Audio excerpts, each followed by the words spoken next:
A voice of one calling, in the wilderness prepare in the way of the Lord, make straight in the desert a highway for our God.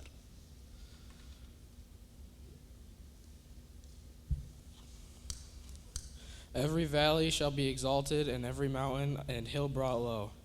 The crooked places shall be made straight, and the rough places smooth. The glory of the Lord shall be revealed, and all flesh shall see it together. For the mouth of the Lord has spoken. Hello. We're the Bergmans. I'm Ashley. This is Logan, Gracelyn, Garrett, and my husband David. We were asked to just share a little bit about what we do for Christmas and what our favorite traditions are. And some of the things that we do is just making sure we're together, and we kind of try to just do all of our favorite things and fit it all in. As we get older, kids get busy, they start doing their own things, and it's kind of hard to get everybody on the same schedule. But just trying to make sure we fit in all that together, family time.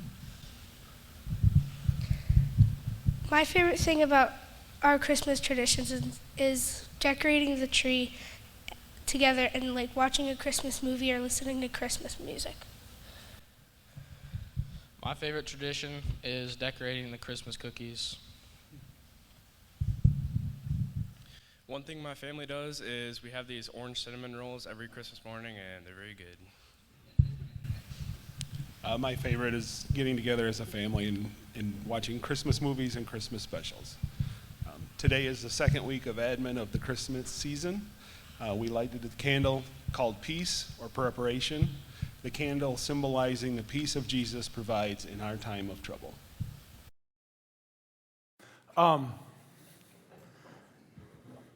So, good morning and welcome. We've been talking a lot about Christmas traditions. That's kind of our theme this Advent season or this Christmas season here at One Church. And last week we talked a lot about the tradition of singing. And this week we're going to talk a little bit about the Christmas traditions that we have within the church. But I was starting to think about like Christmas traditions, even as the Bergman shared, and for my kids, wondering what their thoughts are going to be like 20, 30 years from now. Like, what is it that's going to stick out to them? Like, for me, I've shared before, like, I love Christmas, but Christmas was a very different than Jamie and I had two very different Christmases growing up kind of thing. And for me, like, there's not a lot that I remember, like, oh, the tradition of this or this or this. But the one thing I do remember that I loved more than anything was the tradition that my dad would get out his old train set and we'd put it under the tree, and I would just sit there for hours. And there's something still about that, like, electrical smell, do you know what I'm talking about, that train sets put off? And, like, I'll catch that on other things. I'll be like, Christmas? You know, like, it's just that, like, burning electric smell. And I don't know why, but it just, like, I love it, right? Like, I love that smell. And even going into places where they have that train, and I'll, like, get made fun of because I'll lean in and smell that. And it's like, that to me is Christmas. More than anything else about the Christmas tree, all that stuff, burning electric is Christmas to me. But I wonder, like, what will Jackson and Isabel say? What will they say their Christmas traditions are years down the road? Like, what will they say? And my hope is that they'll have good memories and they won't preach a sermon about, you know, all the bad things their parents did to them or whatever. But just that they'll have those positive traditions. They'll have those positive memories. And I understand that not everybody has wonderful Christmas memories and traditions, but I hope that there's something you can grasp to. And if there really is nothing that you can grasp to, that's okay. And my hope is that this year will be different. And this year you can start that tradition, that you can start something so beautiful to have that Christmas tradition together. So again, last week we talked about that, and this week we're talking about different traditions within that, and the candle was peace. And to understand that we light the Advent candle, and this is something we didn't do last year, and churches kind of come and go with if they do that or not. It's a very traditional thing that they do in the church. And growing up in my church at Beaverton United Methodist Church, they had this big old like metal candelabra that you would like light the candle, and you needed like a flamethrower to get it to light because it was so massive, right? Like, and it's the entire idea of Advent.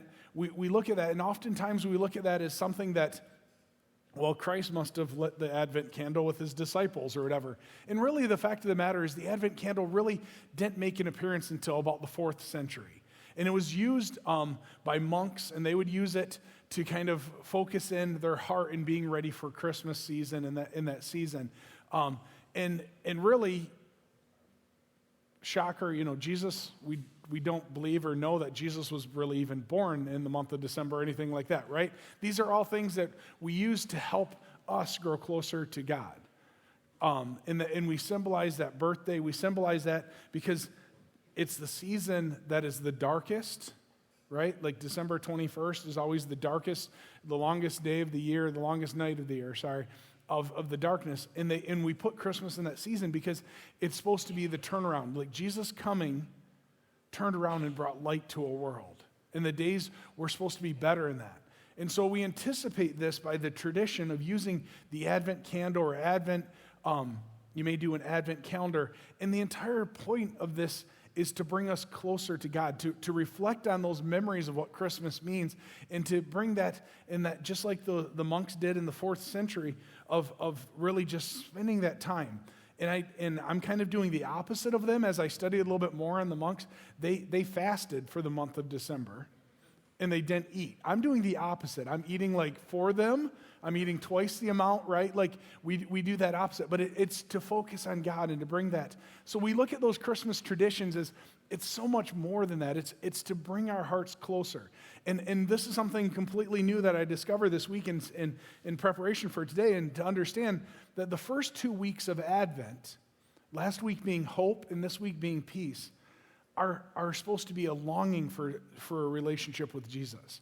They're meant to be to inspire you for this longing to that we have hope because of God. We have a peace because of God sending his son Jesus.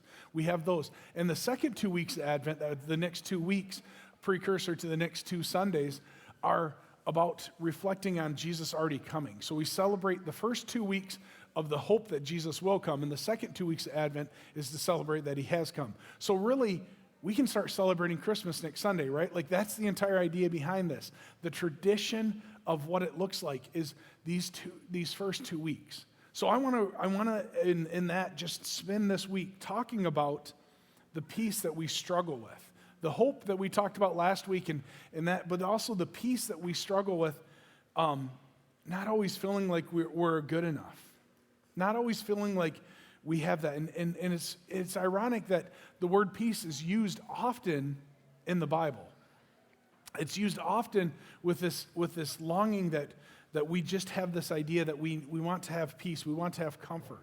So I found 3 verses, and I'm hoping that one of these 3 verses, if you want to write them down, will mean something for you today. Because these are 3 verses that I felt like really describe peace for us and who we are. And the first one is in 2 Thessalonians.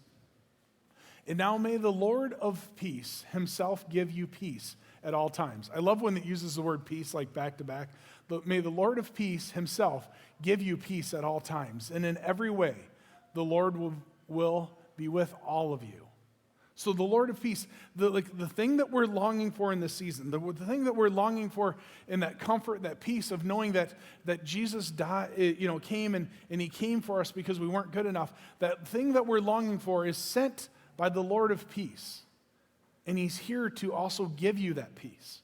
So if you're struggling, if you're doubting, if you're whatever, that this verse is the reminder. The Lord of peace is giving you peace. He's not here lording over us saying, hey, I have this. He's literally here saying, I want to give you this peace. This is why I came. And the second one is John 14:27. Peace I leave with you, my peace I give you. I do not give you as the world gives. Do not let your hearts be troubled, and do not be afraid. And I love that part in there is, the God of peace giving us peace. But he's giving us peace not as the world. Because this season, here's the thing that I struggle with often in my own life, but also I think we all do, is we struggle with looking for that peace and that happiness in all of the wrong places. We're looking for it, whether it be all of the amazing desserts that we eat, or we're looking for it in turning to alcohol, or we're looking for it in turning to other things of this world. And I love the reminder that God says here is hey, peace I leave with you. My peace I want to give to you. but I do it not as the world would do it. I give you a different kind of peace.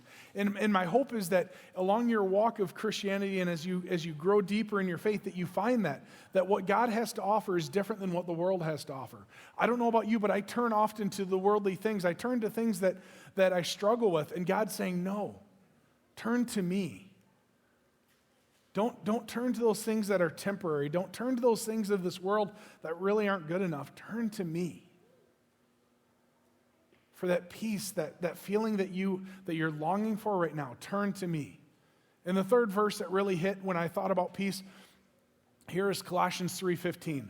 Let the peace of Christ rule in your hearts, since as members of one body you are called to peace, and be thankful for that. God has called you to a moment of peace. God has called you to live this life. God has called you in such a way that he doesn't want you to be in agony. If you're struggling this Christmas season, or you're struggling at any point, like God doesn't want that. Throughout my week, as I've struggled with different stuff, or even my life, as I've struggled with stuff, it's really just the entire idea of having those moments of peace, having that understanding. But peace to me is such a weird thing, because we long for it, we long for it because God's put that in our heart, and we long for that moment where we just go, hey God, I just want to feel good. I don't want to feel this way. I don't want to keep turning to the world. But God's just going, hey, I have something great for you. And I thought of this last week. I shared a little bit about my struggle with Christmas, and one of that was losing my dad during this season. And in the middle of all of this, I remember looking back, and I struggled often with my dad was right next door, and we were trying to get meds, we were trying to do stuff, and I was trying to help him. And in that moment where I'm looking at my dad going, this is not my dad anymore. How am I struggling with this? This isn't fair, and all this stuff. And I remember one night in particular, my dad was just really, really struggling. And I just sat there and I just cried out to God. I'm like, this is not fair, God. This is not fair that I have to go through this. It's not fair that my dad has to go through this. And my dad was just struggling with everything. And out of kind of the corner of his eye, he looked. And if you've been to our house, you know that we live across the road from the Griswolds, if you know who Clark W. Griswold is. Okay, really, I've already got permission from the Ackers to share a picture of their house.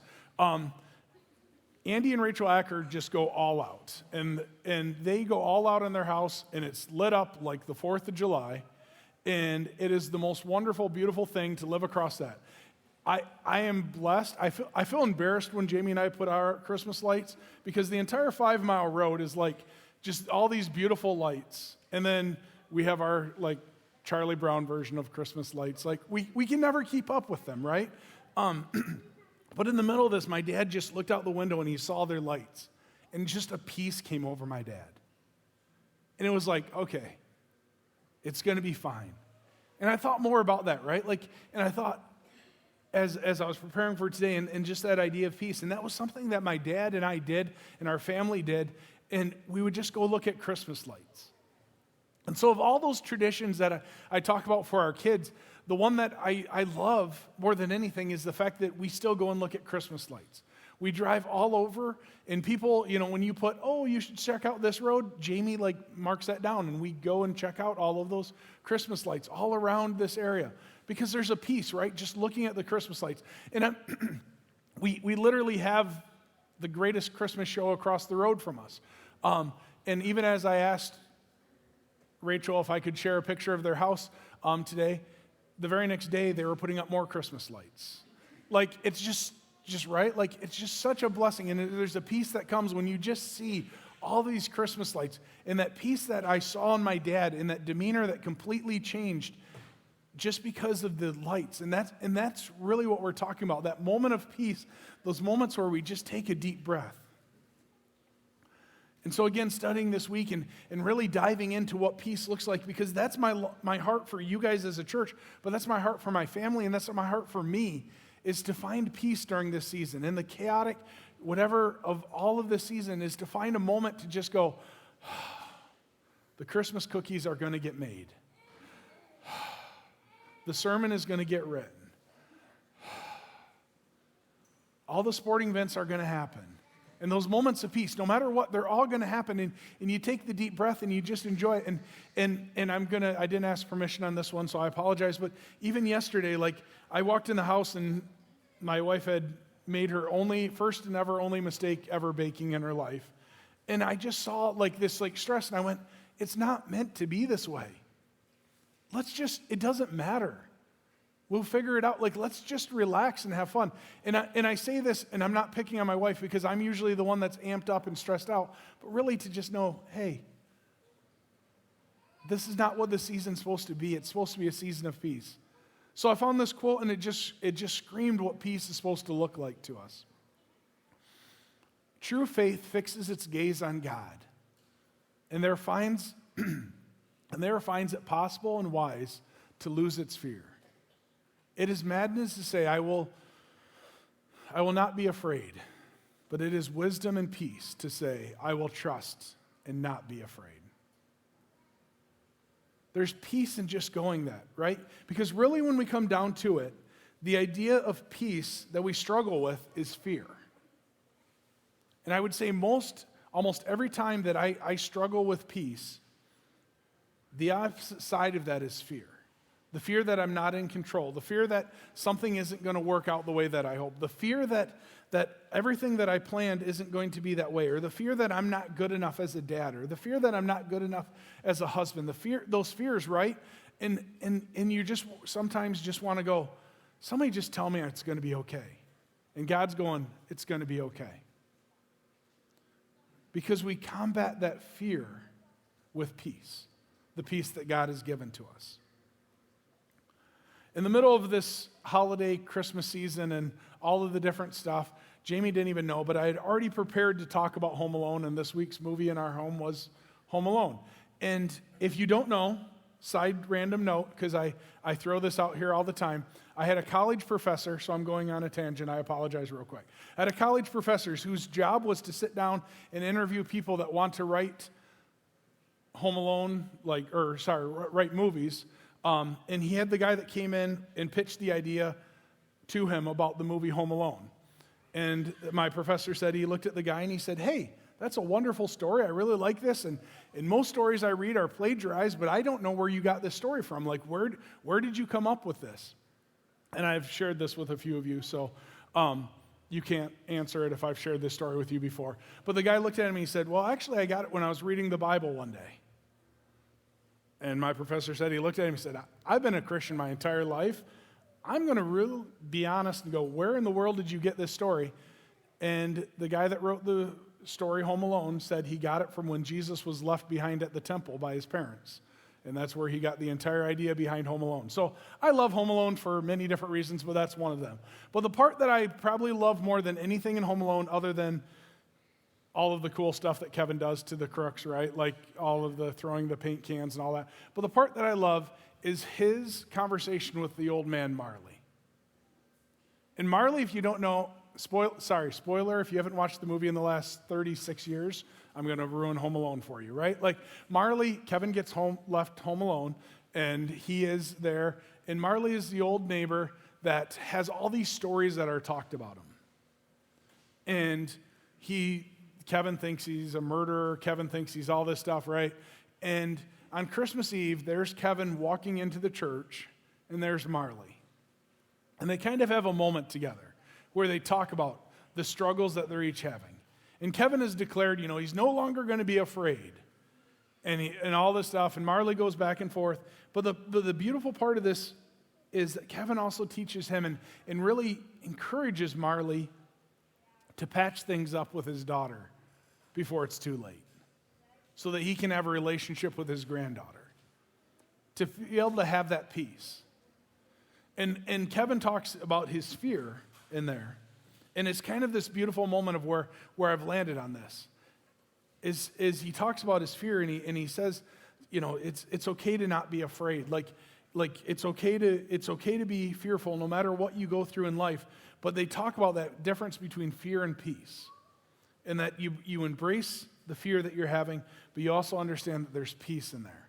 And it's kind of this back and forth that they have. And the entire idea that I really just want you to hit home with, and if nothing else today, is this quote that can be said in there. And it's from Marley, and he's talking to Kevin, and this is my take-home point for today. And he says, you can be too old for a lot of things, but you're never too old to be afraid. And he talks about it's okay to be afraid. And my part to there that I would continue, and my advice to you is lean into leaning on God this season. It's okay to be afraid. Things are going to come up. You're going to bake something and you're going to put the wrong ingredient in. You're going to build something and it's going to go awry. You're going to try to put together a Christmas toy and you're going to be missing a part. You're not going to be able to find something. Something is going to happen. And it's okay to be afraid. But let's lean into leaning on God. Because that's what peace looks like this season. That's what peace looks like. That's what we are longing for. Those moments where we can just lean into God and say, you know what? I don't know how I'm going to handle this situation. But I know you have it for me. Pray with me, won't you?